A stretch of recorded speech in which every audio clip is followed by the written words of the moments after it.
Hey, Kevin, people tell me I've got a good voice. How do you do that voiceover stuff? How do you get into that? I was curious because people tell me I have a good voice. Well, we're about to tell you. And he does have a great voice. Don't tell him that, though. If you need e-learning, we're just an email away. Corporate narration, tell us what to say. Explainer video, imaging radio, slinging local cars, reading IVR. No, we ain't no stars. This is the Middle Class VO Podcast. The Middle Class VO Podcast. The Middle Class VO Podcast. Welcome to episode 2 of the Middle Class VO Podcast from the heartland of America in Cincinnati. Bobby Maxwell there, Kevin Kilpatrick here in Nashville. And it's episode 2, and thankfully, Bobby, we have not been lynched for our first episode of the Middle Class VO Podcast. It's been well received. They haven't taken us down. I hadn't shut it down yet. No, good feedback, which is always nice. And, of course, we got a lot of friends that are going to be listening and family members. And hopefully this thing will continue to grow because we are passionate about what we're doing. We want to offer as much as we can to anybody in the business, whether you're in the middle like we are, or if you're just starting out. And that's kind of what we're going to do today is if you're thinking about getting into the world of voiceover, it's something you've been thinking about. We're going to tell you the steps that we took to make that transition from radio to VO. And you know what? If we had $1 for every time somebody messaged us or called us about saying, how did you do it? We probably wouldn't have to do this, right?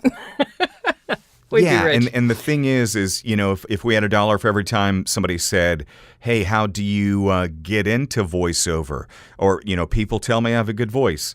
How do you do that? And I put out some on Facebook a month or so ago that I was talking about. Oh, it's a great article. Mm-hmm. On average, I'm about once a month, and that's the average. It's probably more than that, really, because sometimes I'll get asked twice in a week, and then sometimes I'll go a couple months without getting asked. But it does seem like it happens, all the time. And the day that I wrote that article, I had been asked once again about getting into voiceover. A week after I wrote that article, I got asked about getting into voiceover. I got asked yesterday, Kevin. It was the strangest story. I'm serious. Check this out. I'm having an estate sale, family estate sale, and I wanted to hire a police officer to man it. So I'm calling my local police department, and you get the dispatcher or the woman in charge of the police detail who talks to the public all the time. And she recognized my name from being on the radio in this city forever. Because you're an icon. Oh, I'm an icon, yeah, thanks. And so she was very, very businesslike through the whole thing. Okay, you can hire them for this amount, and they'll be there, blah, blah, blah. So at the very end, she goes, you left radio to do voiceover? It totally caught me off guard. I was like, oh, she knows who I am. And you know what her next question was? Well, if you ever need a voice, people tell me all the time I have a great voice. Oh, there it is. That's it. Exactly. And the thing is same almost exact thing happened, different occupation. My internet had gone out here at the studio, and Bobby referenced it last week about being in your home studio. Well, I've got so much gear and I've got talent coming in to record that I needed a studio outside of the home. So I'm renting a space in an office building, and so that's where my studio is. So my internet went down.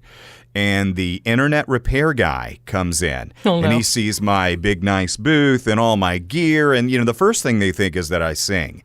And nah, you can ask anybody that I've sung Happy Birthday to. I don't sing. But depends on how much you're drinking. Exactly. Karaoke much? Yeah, thank you. But the guy came in, and I told him, oh, no, I do voiceover, make commercials, do narrations, documentaries, and, corporate stuff, and blah, blah, blah. He's like, oh, that's funny, man. He said, I've been thinking about taking that leap. People have been telling me for a long time I've got a good voice. But I told him like I'll tell anybody that asks about it. And it took me a while to learn this myself. I'll be name dropping, by the way. Robert W. Walker is he was my program director in Miami, but he had left radio and then he came back to radio to program our radio station for a while. And he was the one that helped me get into doing freelance automotive stuff. Okay. And he said, yeah, he's doing it. And I'm watching him through a glass window do his thing. And I'm like, oh, he's doing an auto spot. I could tell. I was on the air and you could see through two booth glass windows. He's on, I could see him. And his arms are flailing. His head is rocking back and forth. And he's pumping his fist and all this stuff.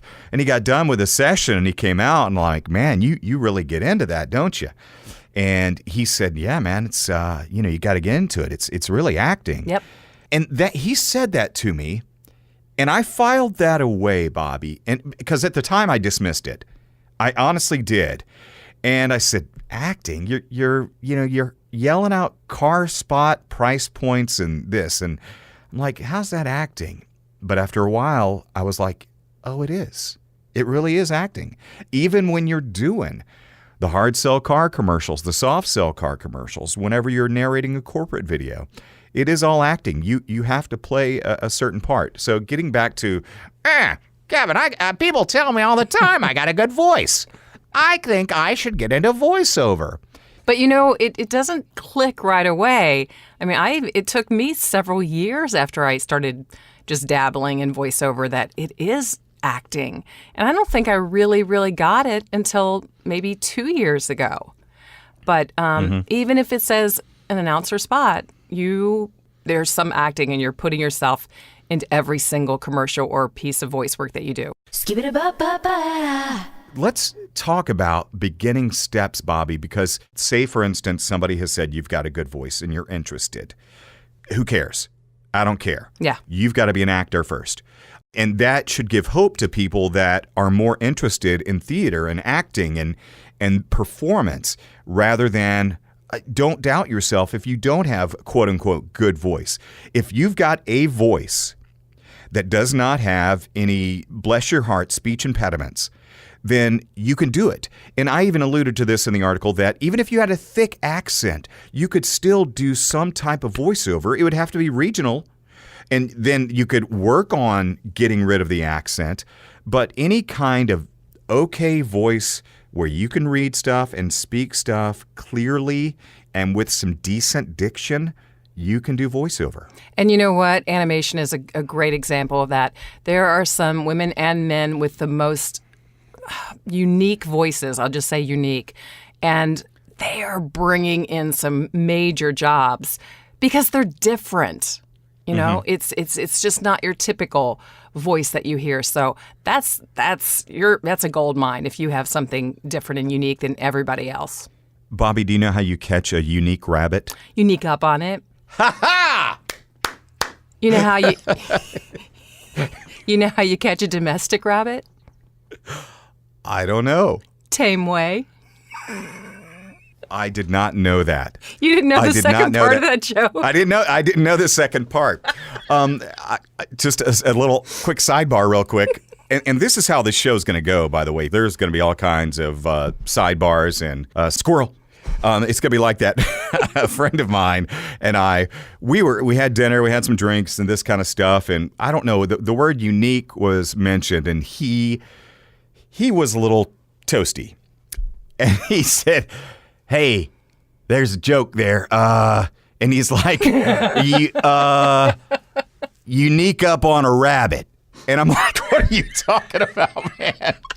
And I had not heard it. And so I had to look it up. Oh, there's a setup, and then that's the punchline. That's funny. But I didn't know the second part to that. Well, thank you very much. But like what you said, I wish I could think of some of the names. But the guy that used to play Garfield, what is his name? You talk about one of the most unique voices. Lorenzo Music.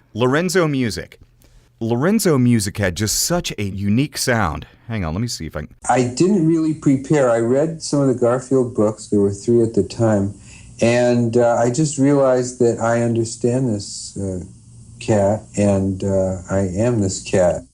Good morning, sunshine. Welcome to another fun-filled day with your favorite pet.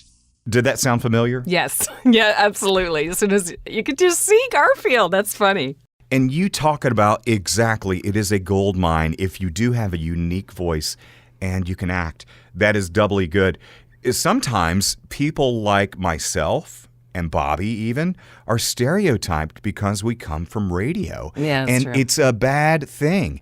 And a lot of people, there's going to be a lot of people listening that have been in radio and are thinking about making the transition to voiceover. And we're here to tell you that it gets better because, we've been stereotyped as you're a radio guy, you're an announcer. And did you see that coming in, Bobby, when you first started doing this full time? I didn't immediately, but then I started getting, especially my first voiceover coach, so one of the first things out of her mouth, she goes, "You were in radio, weren't you?" And I was like, "Yeah, for a long time." And by the fourth session, she was still saying, "You've got to get that away, out of your mind." She goes, "Leave it in that radio station studio. You've got to change it." And you do. You really do. Yeah, that's it. And Bobby, now to me, for somebody thinking about making the transition from whatever job they have, I know people that have been teachers. I know people that have been in radio, obviously. I know people that have been, they've worked around voiceover, like they've been studio engineers or they've written training narration. And they've made the transition successfully. I know all these people that have done that, no matter where you come from. To me, the first thing you got to do, if you don't have a whole lot of knowledge, is you got to do a ton of research. Start Googling how to get into voiceover and this kind of thing. And to me, the very first thing I would do before I spent one dime on gear, I would spend dimes on training. Oh, yeah. Because of what we just said, you need a foundation, and you're going to build from that. And to what you think voiceover is and what it actually is going to be something completely different. So, yeah, training and coaching is so important. Yeah, and when I made the transition from radio, I started out with some training. And when I got into this, I was thankful to myself that I thought, you know what, let me get somebody that can get me introduced into this business. I know radio inside and out, but I don't know the world of voiceover. I'm a decent sound engineer, but I need to know what to expect.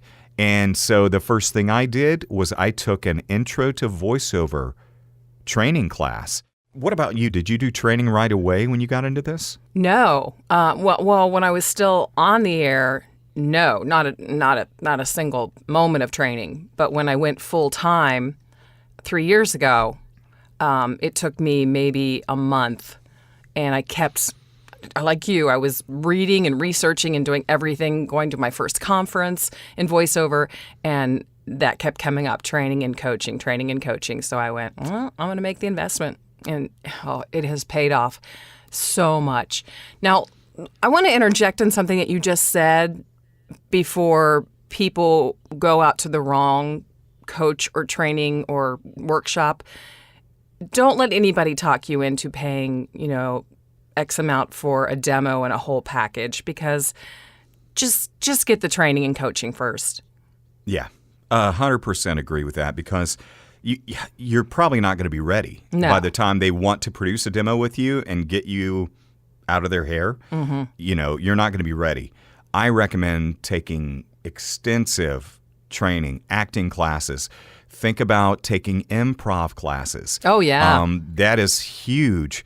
Even, I've heard people recommend vocal training as a singer. That's not for me, but I know people that have done it. But yeah, just a basic intro to voice acting, intro to voiceover, that kind of thing. And that's going to give you a really good idea if you're cut out for this. Because in the one I did, and this has been, close to 15 years ago, Bobby, I heard people in that class that were really good. And then I heard others that I was like, you know what, you're not cut out for this. I would never say that to anybody. But you will get a good idea if you're ready for this, if you take an intro to acting class. And as far as the financial end of it, you may be shocked at coaching prices. There are different levels. But think of that if you are a radio person, that one remote you do on the weekend is going to get you 1 or 2 sessions.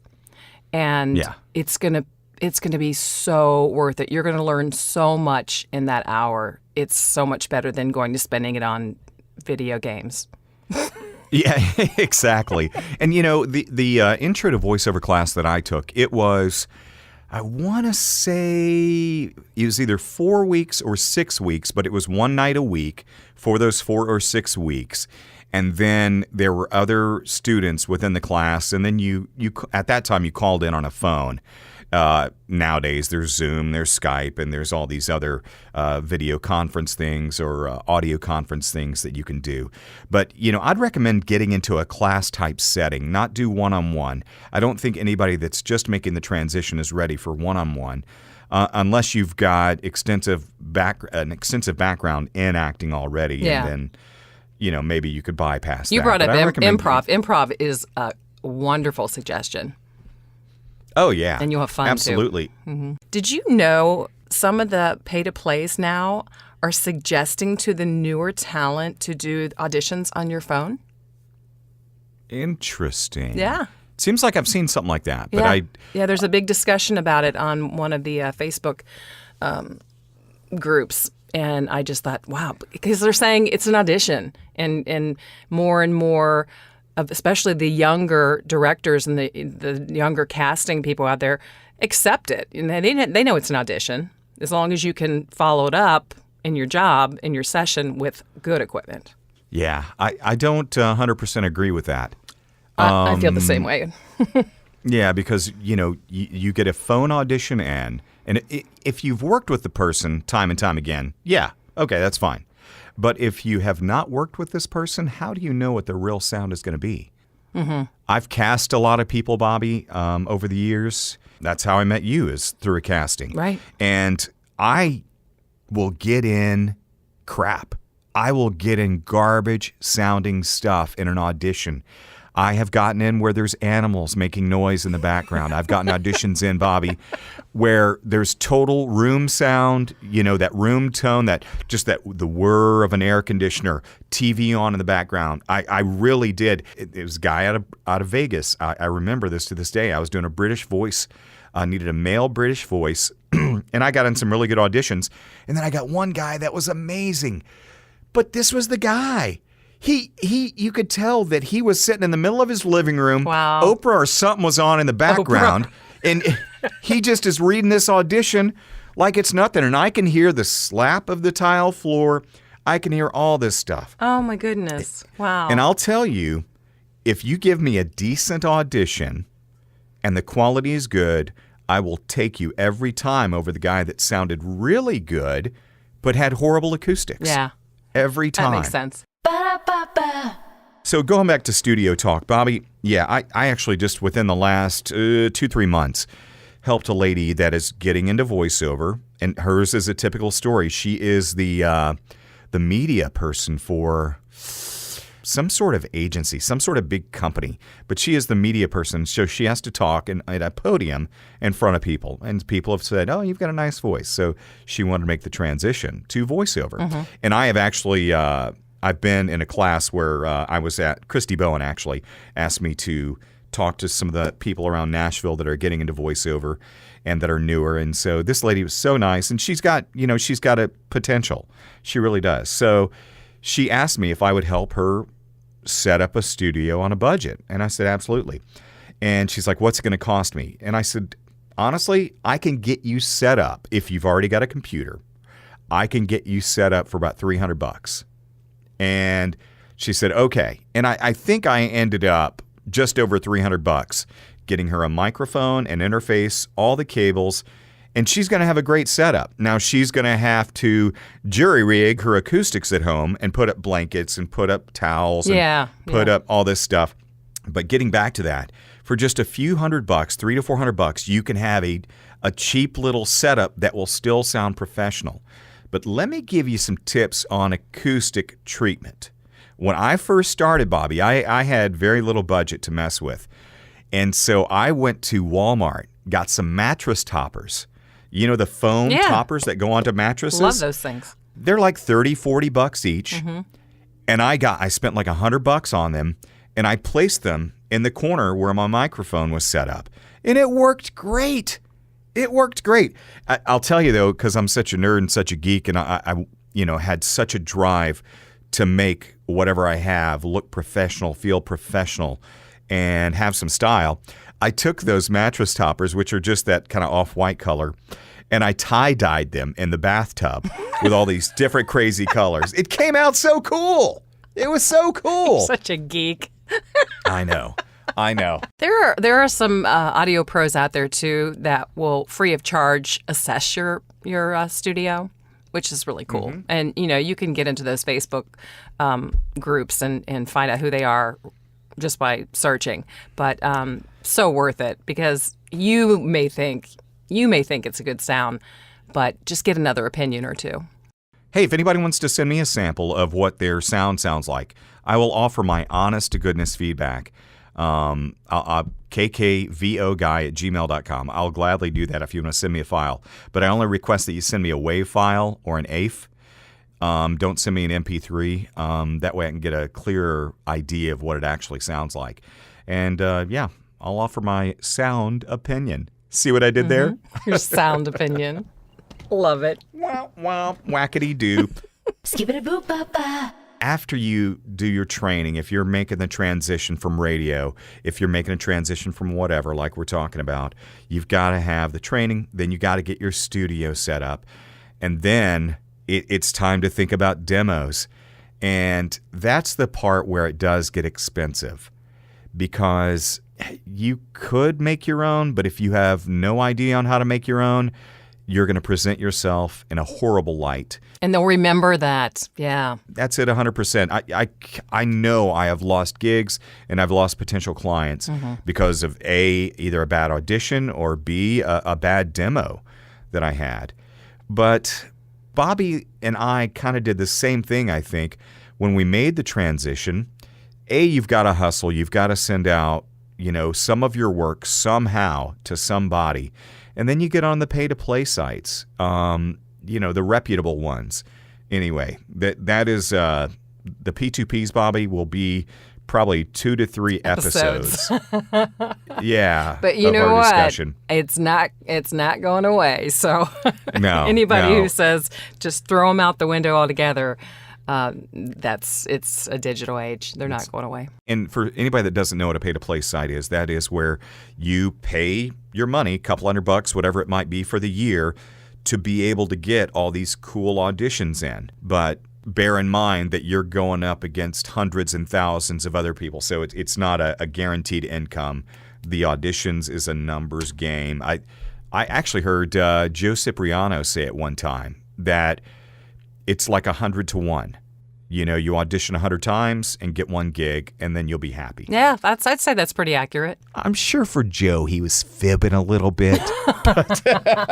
Do you remember your first paid on pay-to-play gig? Do you remember your reaction? I was in a movie theater, and I came out and turned my phone on, and there was a message from a guy in New York. It's like my first hire on one of the pay-to-plays. I was dancing in the parking lot of the movie theater. It's like, they're going to pay me. That is fantastic. I don't know if I can recall. I can't recall exactly what it was. I can recall some of the, when I first started doing my marketing, whenever I got the call from the agencies that I had sent demos to, I can remember some of those calls and going, yeah. I'm going to be on in Ottumwa, Iowa. Yeah. Skip-it-a-ba-ba-ba. So we've talked a little bit about, when you first start out, you've got a good voice. People have told you have a good voice. You want to get into voiceover. These are some of the things you've got to consider. And then it all boils down to acting chops and hustling your butt off. And that's a whole other episode. That is a good point to kind of wrap up this episode and talk about next week. We've talked about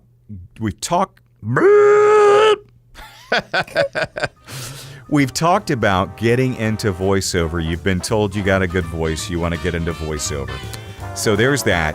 the next steps are going to be marketing yourself. It's a hustle. It's a job, folks. And you've got to do it. You've got to work hard. You've got to market yourself. And we're going to talk about that next week. Bobby's going to have some insight. I'm going to have some insight. And then you'll have the insight. Hope you love social media. And we're going to talk about that. And we're going to talk about cold calls and, the auditioning and all that. That is all part of your marketing package. We're going to talk about that next week on the Middle Class VO podcast. Until then. This is the Middle Class VO podcast. The Middle Class VO podcast. The Middle Class VO podcast.